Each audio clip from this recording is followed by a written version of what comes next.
On this episode of Outlook TV, Fruit Loops, a safe space for youth. Zanelli Mahole, Faces and Phases photography exhibit. The community came together in Toronto for the WorldPride parade. And much, much more. Welcome to Outlook TV. I'm Rebecca Wyman. And I'm Dan Doomshaw. Outlook TV is the queer news magazine show that brings you stories from the world that matter the most.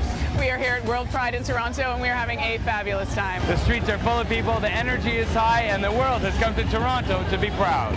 And our first story tonight is brought to us by Barb Snellgrove, who went to the Youth Solidarity Project. This is where the Art Gallery of Ontario, the AGO, teamed up with former Governor General Michael Jean in a great competition that inspired youth art.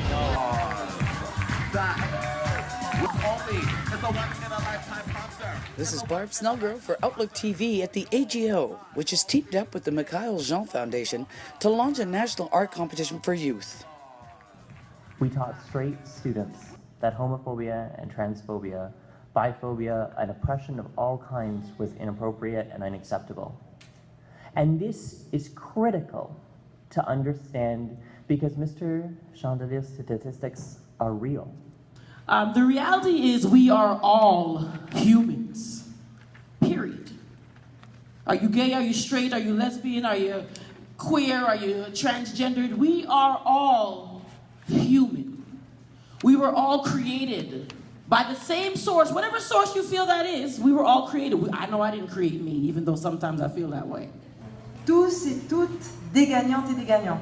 Yes. They are all winners. Yeah.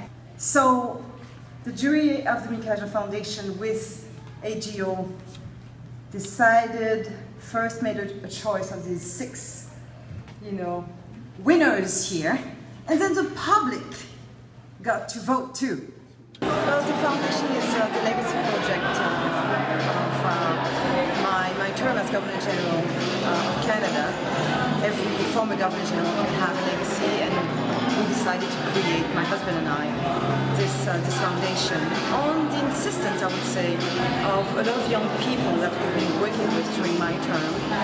Young people across Canada who use the arts as tools for social change, as a powerful transformational tool for individual and collective change, to revitalize their communities, to tackle and address some social issues that affect them.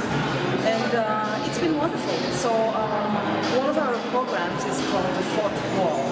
It's about making the invisible visible. And this, well, like with the LGBTQ and two-spirited communities, there's a lot of different aspects that are involved and they all can come together. So that's really what I tried to show in my artwork, is that there's all these different pieces and that's displayed in the different colors, along with the pride flag in the background, tying it all together. Because I'm free, his eye is on the sparrow. And up next, Logan is going to take us to the street fair. Street fairs are always my favorite. You get to visit the booths, get the free giveaways, and people watch. Outlook TV, we're at the street fair in WorldPride, Toronto.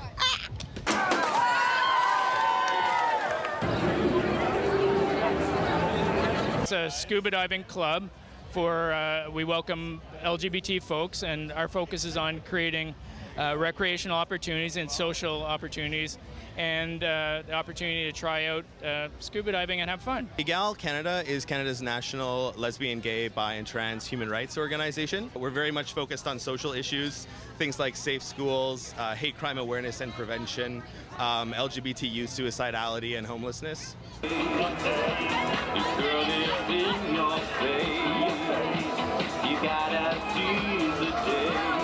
We've never actually had a booth at Pride before, so we thought this would be a perfect time to do this, especially starting today, because today is Trans Day. What is your message for trans people?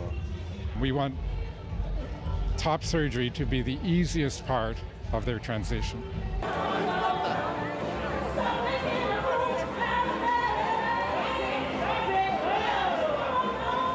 There are a lot of couples out. It's nice to see you guys holding hands and being happy. Mushy, I guess, yeah. Is this? Are you feeling? Do you feel comfortable walking around holding hands everywhere? Is this like a special time? Well, we're kind of now getting to know each other, so it's just now bonding. Yeah. We've met people from different countries, from the States.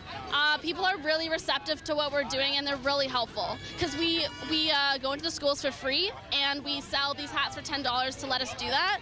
And we've sold so many, and we've made a lot of connections with people who can get us into different schools, and it's really exciting. So we'll be dancing in the during the parade. Tell me about the lead float. The lead float is the Aboriginal Two-Spirited float. So we have quite a number of dancers and people doing the march.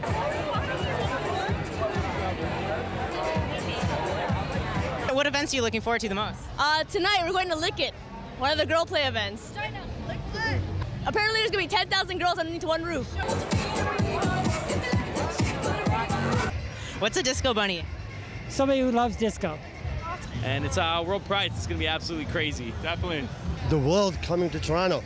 And no Rob Ford. What events are you guys looking forward to the most? We're going to boot camp, hence the army attire. And then we're going to Revival. And then throughout the week, beer gardens, baby. 519. From the street fair at WorldPride, this is OutlookTV. Ever wonder what happened with that whole boycott of Russian vodka? Vodka? I know, vodka. Delicious. Vodka. We're going to find out. This year, you guys are a proud sponsor of WorldPride. Where does Stoli stand regarding LGBT communities? Stoli has been a longtime supporter of the LGBT community, and just as Stoli is a brand of firsts, it could not be a bigger honor than to stand with WorldPride in Toronto. And of course, as I'm sure all your viewers know, Toronto is the first city in North America that enacted same-sex marriage legislation. So it's very exciting to be here and quite an honor. And when most people think Stoli, they think Russian vodka. However, is it in fact Russian? Unfortunately, Stolichnaya is no longer a Russian vodka. Stoli has a history that goes back over 80 years, and while Stoli is proud of its Russian heritage, unfortunately, because there's this bad guy named Putin who's done some very bad things, and what a lot of people don't realize is that he also stole our trademark in 2003. So there are two Stolis. There's one that's in Russia that is controlled by the Russian government, and then there is the Stoli owned by SPI, which controls Stoli in the rest of the world in over 160 countries, but not in Russia. It is actually a Latvian vodka. So a good way to show community support is to fundraise. And this year, you guys and OutTV are working together to raise $10K for the 519. Can you speak to that? Absolutely. So one of the most exciting things that we do as a company is to raise money for communities and the incredible community centers across the world. The 519 is the Church Street Community Center, and we're so excited to partner with OutTV on a series of initiatives with a pledge to raise at least $10,000 for the great work of the 519. As a community, we need our community centers to stand strong so that we can support our community citizens, and especially the young people who are going to really bring us to world equality in the future. And the 519 does that work, and so it is so exciting to work with OutTV and the 519 during WorldPride Toronto.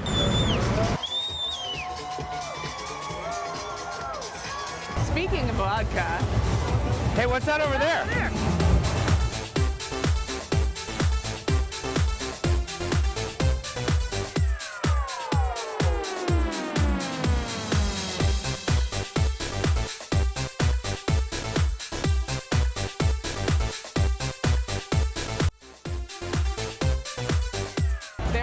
A lot of parties going on here at WorldPride, but that is not all that's happening here. No, you're right, Rebecca. It's not all fun and games. We do have some important issues to discuss while we're all here together in Toronto. Like a human rights conference. We sent Gary Wolfatter to check it out. We're here at the Human Rights Conference at the University of Toronto for WorldPride.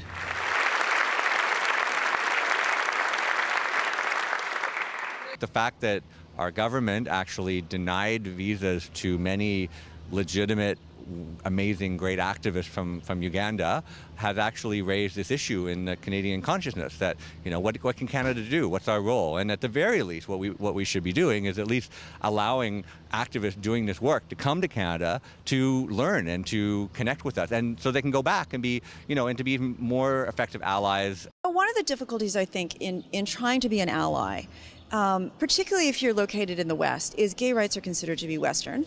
And sometimes just having Western activists condemn the laws isn't particularly helpful because, again, those governments know that the West doesn't approve of their laws, and that's one of the reasons that they're doing it. So for me, it's about really trying to listen to the activists and say, well, how can we be supportive? One, how do you yourselves try to refute the allegation that that homosexuality is Western, to which what I've been hearing overwhelmingly the activists talking about is that, well, it's not homosexuality that's Western, it's homophobia that's Western. It's homophobia that is the import of colonialism and contemporary evangelical churches that are coming largely from the West. And so some of the activists say, well, if you could just stop, exporting that to us, that would be really, really helpful. Just as it is intolerable that powerful people state that homosexuality is an illness. I'd like to have a better sense of what solidarity looks like when we hear stories of the Russian government introducing nasty legislation, or Ugandan government, or Nigerian government, or Jamaica, or whatever. What do we do in say, Canada, that would be helpful? Two of the main sessions I really wanted to attend was sex work and activism, and also sodomy laws across, and there was a Nigerian that spoke, Ugandan that spoke, and a Jamaican that spoke, and it was really, really touching, and it was heartfelt to hear, what they're going through and kind of what supports they need from us. Nigeria has an anti-gay law which criminalizes LGBT Nigerians. And I think that one of the things Canadians and the government can do is to use the international platform and diplomacy to challenge any form of discrimination against LGBT people. The Nigerian LGBT community actually needs support from the world to fight against the law that criminalizes them in their country. Over 450 delegates from 51 countries attended the Human Rights Conference. This is Gary for OutlookTV. And we're outside one of the most iconic bars in Toronto, Woody's. Now the next story, I believe, is yours, Rebecca. It totally is. I had the great fortune to go to the Zanele Mahale Faces and Phases project, and they are some seriously powerful portraits of Black, lesbian, and trans women in South Africa. Take us there. Zanele Mahale's Faces and Phases is at the Ryerson Image Center from June 18th to August 24th, 2014. Faces and Phases aims to address the representation of Black, lesbian, and queer identity, focusing largely on post-apartheid South Africa. Zanele Mahale's work for us was compelling because it deals with South Africa, which is a very different culture, and the communities are, have to face very dramatic situations. We found it very interesting. She refuses, the drama, the pathos, and she empowers singular individuals.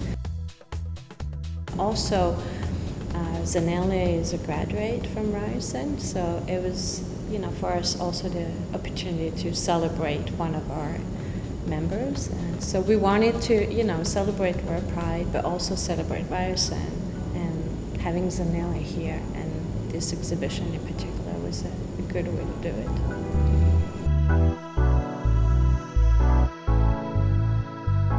We have in the main gallery, we have a historical show with vernacular and amateur photographs or press photographs.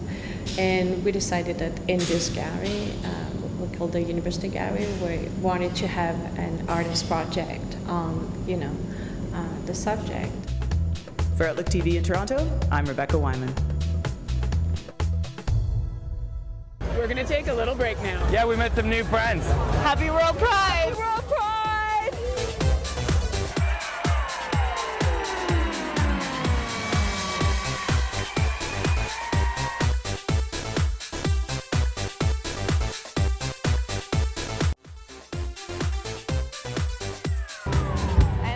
Logan takes us to Fruit Loops, a family-friendly, drug and alcohol-free stage. It was a good time, I hear. Hello, I'm Logan Alexander, and we're here at WorldPride Toronto to check out Fruit Loops.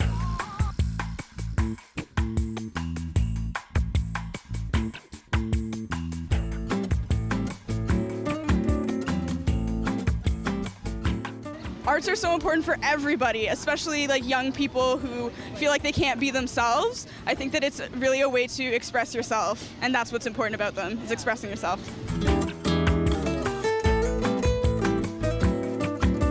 Oh, art is such an empowering tool, and sometimes there's no other way to express yourself than art. So it's just the most important part of like empowerment, I feel like, and you know, in the work that we do, it's basically one of the main tools that we use.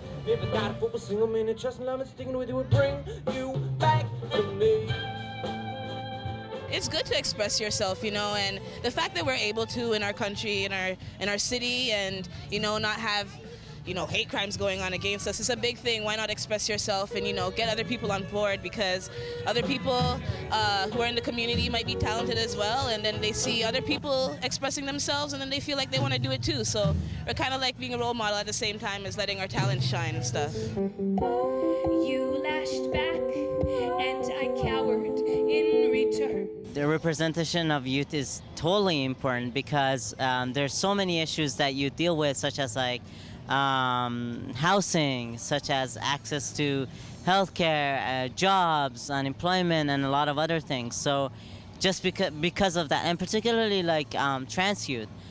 So it's really, really crucial to have them have their voice heard in these kind of events.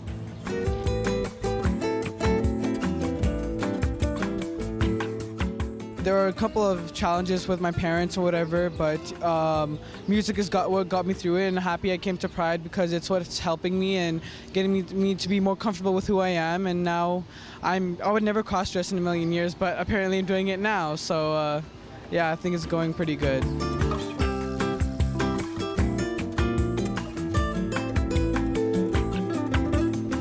Important for youth to participate in Pride because Pride is often geared towards an adult crowd, and so stages like Fruit Loops are so important because it allows youth a place to chill out for the whole day, and it's free and it's a public space, as well as it allows a space for youth to showcase their talent as well as express a myriad of their identities, experiences, and expressions.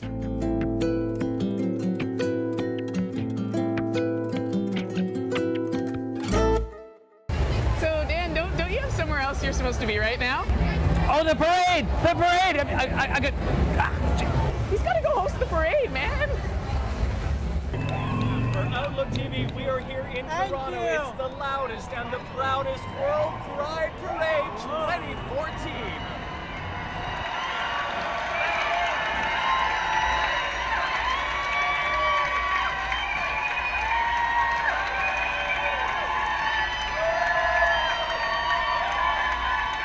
Never thought I'd see a pair of bananas at a WorldPride party. Tell it yourself. We're very appealing. Hi, happy Pride. What does it mean to be marching in the parade today? It's amazing, amazing. Really enjoying it. Makes me proud to be a Canadian, makes me proud to be a Jew, makes me proud to love Israel, which is the only country in the Middle East that has gay rights. And I'm just really thrilled to be here. Happy WorldPride. Thank you very much.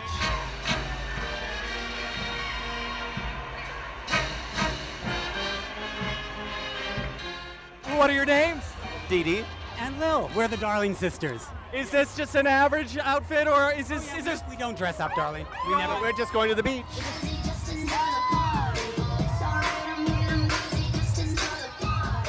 Who are you marching with today? Montreal! Right, why should people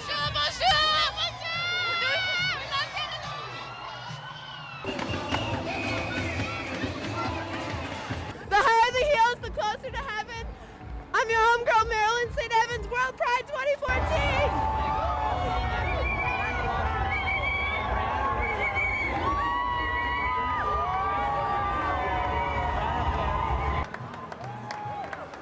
The best thing about Pride?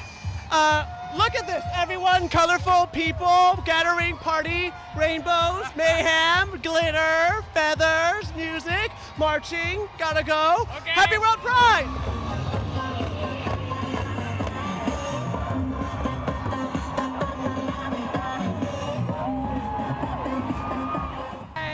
Happy Pride, you got a message for the world? Peace, love, and understanding, baby.